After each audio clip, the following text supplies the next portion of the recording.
తీసుకున్నట్టయితే తెలంగాణలో పెట్టుబడులు పెట్టండి 13 దేశాల ప్రజాప్రతినిధులకు సీఎం ఆతిథ్యం కుతుబ్ షాహీ టూబ్స్ వద్ద విందు పారిశ్రామిక అభివృద్ధికి తోడ్పడాలని సూచన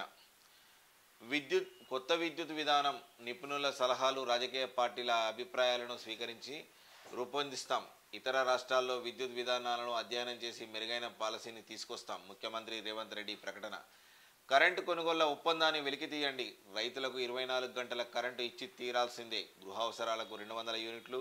ఉచిత విద్యుత్ సరఫరాకు అవసరమైన చర్యలు తీసుకోండి తక్కువ ధరకు దొరికే చోటునే విద్యుత్ కొనండి అధికారుల సమీక్షలో ముఖ్యమంత్రి ఆదేశం ఈ విద్యుత్ది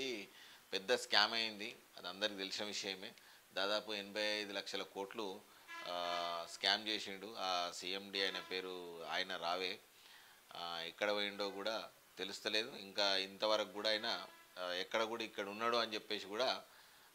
తెలియలేదు నేడే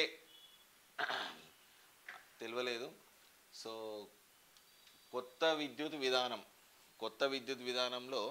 చాలా అంశాలు బయటకు వచ్చే అవకాశం ఉంది విద్యుత్లో జరిగినటువంటి స్కామ్స్ కూడా టీఆర్ఎస్ గవర్నమెంట్ చేసినటువంటి స్కామ్స్ కూడా బయటకు తీసే అవకాశం కనిపిస్తుంది ఒకవేళ ఆ స్కామ్లో ఉన్నటువంటి ఎవరైతే స్కామ్ చేసిరో ఆ స్కామ్లో ఉన్నటువంటి వివరాలను మొత్తం బయటకు తీసి ప్రజలకు కూడా చెప్పాలని చెప్పేసి మేము అనుకుంటున్నాం ఖచ్చితంగా చెప్పాలి మీరు చెప్తేనే బాగుంటుంది ఎందుకంటే